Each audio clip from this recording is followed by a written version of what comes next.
US లో doctor గా స్థిరపడాలని అనుకుంటున్నారా? అయితే అతి తక్కువ ఖర్చుతో ఎగ్ ప్లస్ తో సాకారం చేసుకోండి.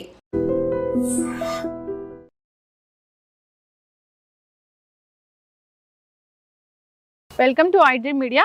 సో జనరల్గా మోకాలు నొప్పుల సమస్యలు ఉన్న వాళ్ళు రకరకాల ట్రీట్మెంట్స్ తీసుకున్న రకరకాల మందులు వాడినా కానీ సో మోకాలు నొప్పులు మళ్ళీ వస్తూ ఉంటాయి. అయితే రొటీన్గా ఒక రకమైన వాక్ చేయడం వల్ల ఈ మోకాలు నొప్పుల్ని ఈజీగా తగ్గించుకోవచ్చట. సో ఈ మాట చెప్తుంది ఎవరో కదో యోగా నిపుణులు అరుణాదేవి గారు. మరి పూర్తి వివరాలు తెలుసుకుందాం. మేడం నమస్తే అండి. నమస్తే. సో జనరల్గా మోకాలు నొప్పులు సమస్య మ్యాక్సిమం అందరిని వేధించే సమస్య ఇది. దీనికోసము సర్జరీలు లేదంటే ఆ గుజ్జు పెంచుకోవడానికి ట్రీట్మెంట్స్ లేదా ప్రతిరోజు పెయిన్ కిల్లర్స్ వాడే వాళ్ళని కూడా మనం చూస్తూ ఉన్నాం. అయితే మీరు ఏం చెప్పారంటే ఇది రాకుండా ఒక వాక్ ఉంది, వచ్చాక తగ్గించుకోవడానికి ఒక వాక్ ఉందని చెప్పారు. అంటే నడకతోని నిజంగా మోకాలు నొప్పులకి చిక్ పెట్టవచ్చా? ఇది ఏమి మనం నడిచేటప్పుడు కిలోమీటర్లు నడవకూడదు. యాక్చువల్గా మోకాలు నొప్పులు ఉన్న వాళ్ళు ఎక్కువ నడవద్దు. ఎక్కువ నడిస్తే చాలా తొందరగా అరిగిపోతూ ఉంటాయి మన బోన్స్. ఎందుకంటే ఆల్రెడీ డెఫిషియన్సీ ఉంది, మనకి మినరల్ డెఫిషియన్సీ ఉంటుంది ఖచ్చితంగా. ఆల్రెడీ అరిగి ఉంటాయి. తర్వాత దాంట్లో ఉన్న ఫ్లూయిడ్ తక్కువగా ఉంటుంది. సో ఇలాంటి ప్రాబ్లమ్స్ ఉన్నప్పుడు ఇంకా కొంచెం బరువు ఉన్నారనుకో, సపోజ్ ఎక్కువ బరువు ఉంటే ఆ బరువు పడి ఎక్కువ బరువు ఉన్న వాళ్ళు కూడా ఎక్కువ నడవకూడదు. నడిస్తే ఆ బరువు అంతా మోకాళ్ళ మీద పడుతుంది. అందుకని ఒక ఏజ్ వచ్చిన తర్వాత మనం మోకాళ్ళని చాలా జాగ్రత్తగా చూసుకోవాలి. స్ట్రెంథనింగ్ చేసుకోవాలి. నీ స్ట్రెంథనింగ్ అని అంటామట. నీ స్ట్రెంథనింగ్లో కొన్ని ఆసనాస్ ఉన్నాయి, కొన్ని స్ట్రెచింగ్స్ ఉన్నాయి. అలాగే ఇలా నడిచేటప్పుడే మనం ఆల్ డిఫరెంట్ యాంగిల్స్లో నడవడం వలన ఆ మోకాలు చుట్టూ ఉన్న ఈ క్యాప్ ఏదైతే ఉందో, ముందు ఉన్న మజిల్స్, మోకాలు పక్కన ఉన్న మజిల్స్, ఆ టెండాన్స్ అంటే లిగ్మెంట్స్, ఇవన్నీ కూడా మనం స్ట్రెంథన్ చేసుకోవాలి. అలాగే మళ్ళీ కొంచెం ఆహారం ద్వారా కూడా మనకి ఆ లోపల అరుగుదలను తగ్గించేటట్టుగా మినరల్స్ డెఫిషియన్సీ నేను చెప్పాను. మినరల్స్ అనేవి మనకి మెయిన్ సాల్ట్ ద్వారా వస్తుంది. కాబట్టి కెలటిక్ సాల్ట్ అని మనం ఎందుకు చెప్పాం. ఆ సాల్ట్ ద్వారా మనం కనుక తీసుకుంటే మనకి బోన్కి కావాల్సిన 12 మినరల్స్ వస్తాయి. అలాగే మోకాళ్ళ మజిల్స్ని స్ట్రెంథన్ చేసుకోవడం వల్ల కూడా 50% ఆఫ్ మోకాళ్ళ నొప్పిని మనం తగ్గించుకోవచ్చు. మీరు నడుస్తారు, జనరల్గా కొంతమంది నడుస్తూ ఉంటారు కదా, నడిచినప్పుడు ఒక 3 మినిట్స్ ఒక 4 మినిట్స్ మధ్యలో ఇలా నడవండి. మీ నడకలోనే అయిపోయిన తర్వాత ముందో కొంచెం ఒక 2-3 మినిట్స్ ఇలా వాక్ చేయండి. ఎక్కువ వాక్ చేయాల్సిన అవసరం లేదు. జస్ట్ 2-3 మినిట్స్ వాక్ చేస్తే సరిపోతుంది. అంటే జనరల్గా మనం మామూలుగా నడిచేస్తూ ఉంటాం. అలా కాకుండా మనం లెగ్స్ని డిఫరెంట్గా క్రాస్గా ఇన్సైడ్ అవుట్ సైడ్ చేయడం వల్ల నీ చుట్టూ ఉన్న మజిల్స్ స్ట్రెంథన్ అవుతాయి. సో మజిల్ స్ట్రెంథన్ అవుతుంది. నొప్పి కూడా తగ్గుతుంది. ఇంకా ముఖ్యంగా చెప్పాలి అని అంటే షూ తీసేసి, చెప్పులు తీసేసి హాయిగా ఇట్లా మట్టి ఏదైతే ఉందో దీంట్లో అంతా, ఈ మట్టిలో అంతా మినరల్సే ఉంటాయి. సో ఇలా డైరెక్ట్ గా మన ఫుడ్ దాన్ని టచ్ అవడం వల్ల మనకి ఇంకా తొందరగా స్ట్రెంథన్ పెరుగుతుంది. అంటే పచ్చగడ్డిలో నడవడం కన్నా పచ్చగడ్డిలో నడిగితే ఆ ఎనర్జీ వేరు. ముఖ్యంగా ఇవన్నీ లోపల అంతా దీంట్లో మినరల్సే ఉంటాయి. సో డైరెక్ట్ మట్టి మీద కొంచెం సేపు అయినా సరే మట్టి మీద నడవడం అనేది అలవాటు చేసుకుంటే, ఓ 10 స్టెప్లో 2-3 నిమిషాలు చేసుకుంటే మీకు డిఫరెన్స్ ఒక 2-3 రోజులకే డిఫరెన్స్ తెలుస్తుంది. ఓకే. సో మోకాల నొప్పులు ఉన్న వాళ్ళు కూడా నడవచ్చు, ఈ వాక్ అనేది నడవచ్చు. ఓకే. రాకుండా కూడా ఈ వాక్ ఉపయోగపడుతుంది. ఇంకా స్టార్టింగ్ లో ఉందండి, ఇప్పుడే అరగడం మొదలు పెట్టింది, నాకు స్టార్టింగ్ లో ఉన్నాయి, కొంచెం ఇబ్బందిగా ఉన్నాం, వాళ్ళు కూడా చేస్తే తొందరగా స్ట్రెంథన్ చేసుకోవచ్చు. ఇంకా ఇంపార్టెంట్ ఏంటంటే ఒక బోన్ ఒకటే మనం అరిగిపోయిందని చూస్తున్నాం కానీ మజిల్స్ చూడట్లేదు. మనం అక్కడ ఉన్న చిన్న మజిల్స్, ఆ పెద్ద మజిల్స్ ని కనుక స్ట్రెంథన్ చేసుకోగలిగితే బోన్ కూడా స్ట్రెంథన్ అవుతుంది. మజిల్స్ వీక్ అవ్వకూడదు. ముందు ఆ మజిల్స్ ని ఒక ఏజ్ వచ్చిన తర్వాత మెల్లమెల్లగా మజిల్స్ లో ఉన్న స్ట్రెంత్ మనకు తగ్గిపోతూ ఉంటుంది. దాన్ని స్ట్రెంథన్ చేసుకుంటే నీ పెయిన్స్ కూడా తగ్గించుకోవచ్చు. సో మ్యామ్, ఇప్పుడు ఈ వాక్ చేయాలంటే మార్నింగ్ ఈవినింగ్ ఏ టైంలో చేయొచ్చు? ఎప్పుడైనా చేసుకోవచ్చు. అంటే మరీ తినగానే కాకుండా ఆ మధ్యలో మనకి ఇలా ఒక ఏదైనా మంచి పార్క్ వెళ్ళినప్పుడు, లేకపోతే మన ఇంట్లో ఏదైనా చిన్న ఇలాంటి ప్లేస్ ఉంటే చక్కగా వెళ్ళి, కొంచెం పెద్ద ప్లేస్, పెద్ద గ్రౌండ్ ఏమో అవసరం లేదు, ఆ మట్టి మీద కొంచెం సేపు ఒక 3 నిమిషాలు అటు ఇటు 2-3 సార్లు నడిస్తే సరిపోతుంది. మీరు కష్టపడి ఏవో ఎక్సర్సైజులు చేసేసి అవన్నీ చేయడం కన్నా ఈ సింపుల్ ఈ టెక్నిక్స్ తో కూడా మీ మజిల్స్ ని, ముఖ్యంగా మోకాళ్ళ మజిల్స్ ని స్ట్రెంథన్ చేసుకోవచ్చు. సో వాక్ అనేది స్టార్ట్ చేద్దాము. ఈ మట్టి లాంటి ఒక ప్లేస్ ని ఎంచుకోవాలి మనం ఫస్ట్. ఎందుకంటే ఇప్పుడు చిన్న చిన్నవి ఉన్నాయి చూడండి, ఇవన్నీ మినరల్సే. ఇవన్నీ మన కాళ్ళకి ఇప్పుడు మనకి చిరాకు మాట, చిరాకు మట్టి అయిపోయింది, మళ్ళీ వాష్ చేసేసి మాయిశ్చరైజర్ రాసేసి, సో అవన్నీ కేర్ తీసుకుంటాం. కానీ మన కాలికి ఇది టచ్ అవ్వాలన్నమాట. దీని నుంచి వచ్చేది ఎనర్జీ మనకి పాదాల ద్వారానే వస్తుంది. ఎందుకంటే మనం నడుస్తున్నాం కదా, ముఖ్యంగా పాదాల ద్వారా వస్తుంది అన్నమాట. సో మళ్ళీ అలా నడవమన్నాం కదా అని చెప్పి మార్బుల్స్ మీద, టైల్స్ మీద ఇలా నడవకండి. అది జారి పడడమే కాదు, నడవడం వల్ల మోకాళ్ళు అరిగిపోతాయి, మోకాళ్ళు అరుగుతాయి. టైల్స్, మార్బుల్స్, ఇప్పుడు లేటెస్ట్ ఇటాలియన్ టైల్స్, ఇవన్నీ కూడా అందరికి తొందరగా మోకాళ్ళ నొప్పులు వాళ్ళు రావడానికి కారణం ఏంటంటే మన ఇంట్లో ఉన్న ఫ్లోరింగ్.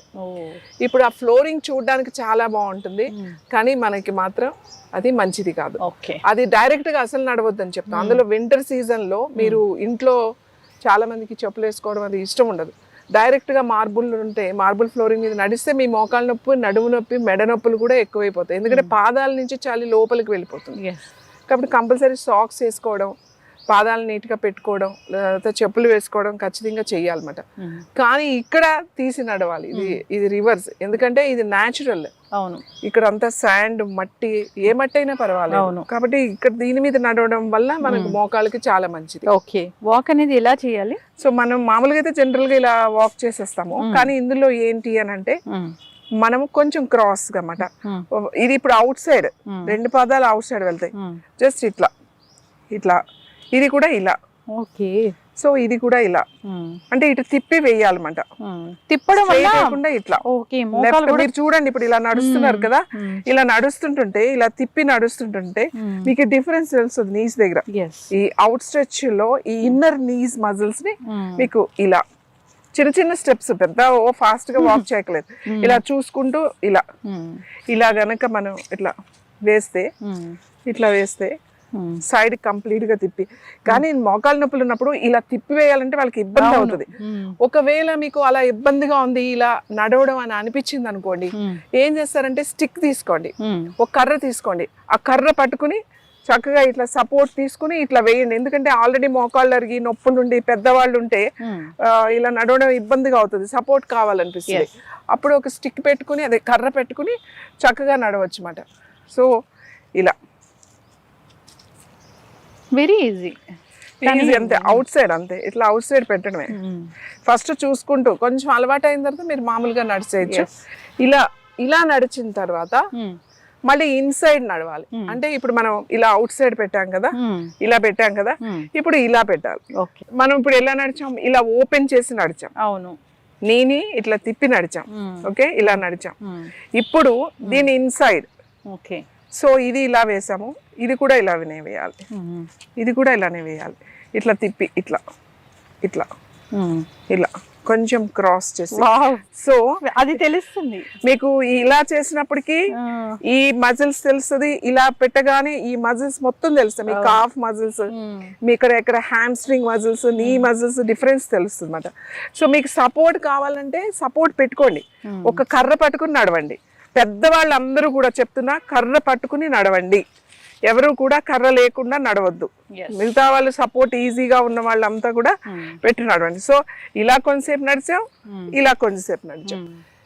దీని వలన మీకు తెలుస్తుంది, మీరు కొంతసేపు నడవగానే మీకు అర్థమైపోతాయి ఏ మజిల్స్.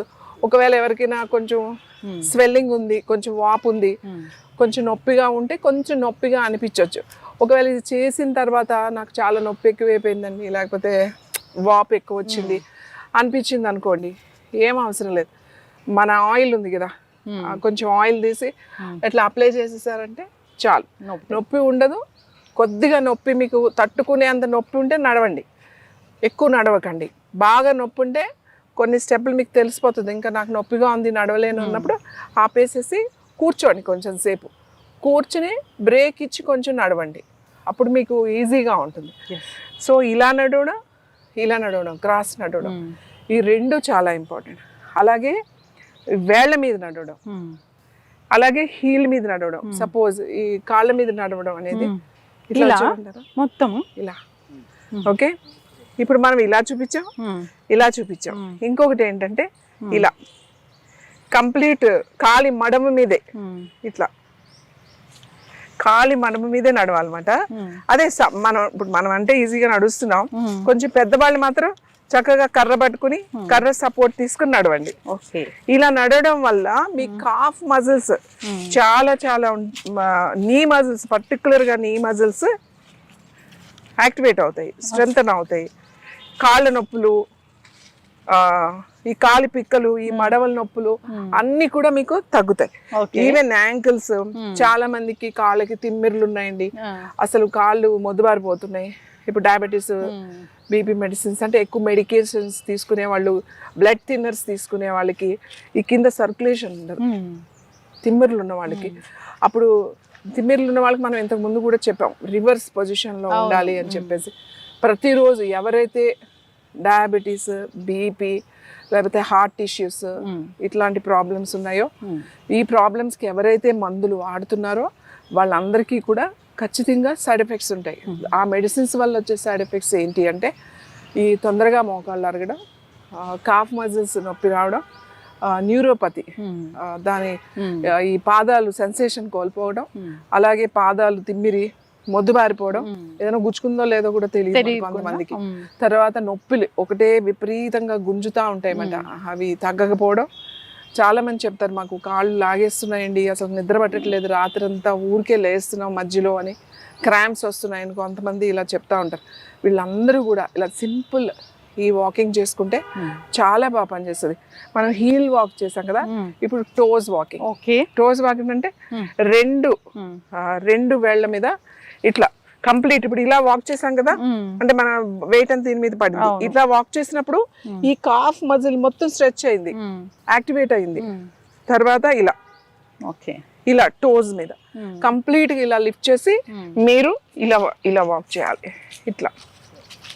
ఇలా కొంచెం సేపు మనం హీల్ వాక్ చేసాము, ఒక రౌండ్, తర్వాత ఒక రౌండ్ ఇట్లా టోస్ మీద వాక్ చేసేటట్టుగా ఇలా వాక్ చేసుకున్నట్టయితే మీ పాదాల నొప్పులు, పాదాల తిమ్ముర్లు, పాదాలు గుంజడం, మొద్దుబారిపోవడం, మోకాళ్ళ నొప్పులు, నొప్పులు అన్నిటికీ చాలా మంచిది. ఈవెన్ బ్యాక్ పెయిన్ కూడా చాలా మంచిది. ఈ వాక్స్ కొంచెం చేయాలి అందరూ, ఎందుకంటే ఇవాళ అందరికి ఉన్న ప్రాబ్లమ్స్, ఏజ్ ఏం లేదు మనకి. ఇవాళ సమస్యలు అనేవి వయసు తర్వాత వస్తాయి అనేది ఏమి లేదు. ఆల్ ఏజ్ గ్రూప్స్ సఫర్ అయ్యే వాళ్ళు ఉన్నారు, ఎక్కువసేపు కూర్చునే వాళ్ళు, ఎక్కువసేపు నిలబడే వాళ్ళు, వీళ్ళందరూ కూడా ఈ వాక్ చేయాలి. ఈ వాక్తో పాటుగా మనం చక్కగా గోడ దగ్గరికి వెళ్ళిపోయి, లేకపోతే మంచం గోడ దగ్గరికి వేసేసుకుని, దివానో ఏదో గోడ దగ్గరికి వేసేసుకుని కరెక్ట్గా ఇట్లా 2 కాళ్ళు గోడ మీద పెట్టుకుని అట్లా పడుకోవడమే. కింద వేసుకోవాల్సిన అవసరం కూడా లేదు. మీరు ఆ బెడ్ చాలా మందికి గోడకి ఆనుకునే ఉంటాయి, కొంతమంది అయితే అక్కడికి వెళ్ళిపోయి రోజు 10 నిమిషాలు పడుకోవాలి. అంటే రివర్స్ సర్క్యులేషన్ అనమాట, కంప్లీట్ రివర్స్ అవుతుంది అనమాట. మీ హార్ట్కి బాగా అందుతుంది.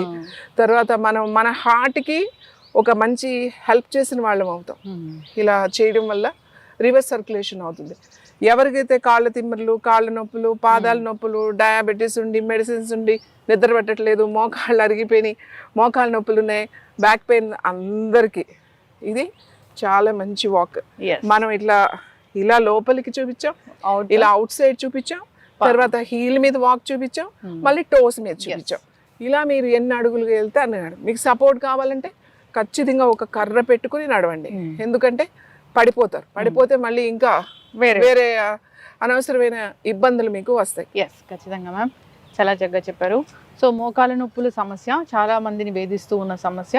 సో ట్రీట్మెంట్స్ అవన్నీ తర్వాత పక్కన పెడితే, ఒకవేళ తీసుకున్నా కానీ ఇలాంటివి చేయడం వల్ల స్ట్రెంగ్తెన్ అవుతాయి మజిల్స్, ఆ బోన్స్ కూడా స్ట్రెంగ్తెన్ అవుతాయి, దానివల్ల నొప్పులన్నీ తగ్గిపోతాయి. చాలా చక్కగా చెప్పారు. ఇది డైలీ చేసే ఒక ఎక్సర్సైజ్ లాంటిది. వాక్ చేస్తారు ఎలాగో, కాబట్టి ఆ వాక్ అనేది ఈ విధంగా చేస్తే మంచిది. అలాగే మీరు అన్నట్లు ఈ నేల మీద చేయాలి వాకింగ్ అనేది. ఇంకా ఒక చక్కటి విషయం చెప్పారు ఏంటంటే, మన ఫ్లోర్ వల్ల కూడా మనకి మోకాలు నొప్పులు వస్తున్నాయని. ఇంకా అది దాన్ని ఎప్పుడు చేంజ్ చేస్తారో తెలియదు. ఇవాళ మనకి సగం మందికి మోకాళ్ళు వచ్చేది మన ఫ్లోరింగ్, ఇంట్లో ఉండే ఫ్లోరింగే, ముఖ్యంగా marble or tiles, any flooring ఏదైనా సరే. ఇప్పుడు ఇంతకు ముందు అయితే సిమెంట్ ఉండేది, అంత అయితే నాపరాళ్ళు అని చెప్పేసి కడప బండ్లని, లేకపోతే తాండూరు బండలు అని చెప్పి ఇట్లా అట్లాంటివి వేసుకునేవాళ్ళు, లేకపోతే సిమెంట్ చేసేవాళ్ళు, కలర్స్ కలిపి అట్లా మంచి ఫ్లోరింగ్ చేసేవాళ్ళు. ఇంకా కొంచెం టైల్స్ లాంటి వేరే అదర్ ఉండేవి అన్నమాట. కానీ ఇప్పుడు ఉన్న పరిస్థితిలో మన మోకాళ్ళు చాలా తొందరగా అరిగిపోతాయి. ఎందుకంటే మన మార్బుల్స్ ఇటాలియన్ మార్బుల్స్ అని ఇంకా ఏవేవో వస్తున్నాయి, ఫ్లోరింగ్స్ ఎక్స్పెన్సివ్. ఇవి చూడడానికి చాలా మెరిసిపోతూ ఉంటాయి ఆ లైట్స్ లో. మనం నడిస్తే మచ్చబడిపోతుందేమో అన్నట్టు ఉంటది, కానీ మన మోకాళ్ళకి మంచిది కాదు. చాలా జాగ్రత్తగా నడవాల్సి వస్తుంది. ఎక్కడ పడిపోతామో, ఎక్కడ ఈ టైల్స్ మీద నడుస్తున్నాం అనేది మన మైండ్ ఒకటి నోట్ చేసుకుని ఉంటుంది. మన నడక మారిపోతుంది వాటి మీద. ఈ నడక మారిపోవడం వల్ల ఈ మోకాళ్ళు ముఖ్యంగా దెబ్బతింటది. ఎస్, ఖచ్చితంగా మ్యామ్, చాలా చక్కటి ఇన్ఫర్మేషన్. సో ముందు అయినా దీన్ని ఫ్లోరింగ్ అనేది మార్చే ప్రయత్నం చేయాలని కోరుకున్నాం. చాలా చక్కటి ఇన్ఫర్మేషన్ అండి. వాకింగ్ ఎలా ఉండాలి, మోకాళ్ళ నొప్పులను వారు తగ్గించుకోవడానికని చక్కగా చెప్పారు. అందరు కూడా ఇది ఏముంది, వెరీ సింపుల్ వాక్. సో అది ప్రాక్టీస్ చేయాలని కోరుకున్నాం. చక్కటి ఇన్ఫర్మేషన్. ధన్యవాదాలు. నమస్తే.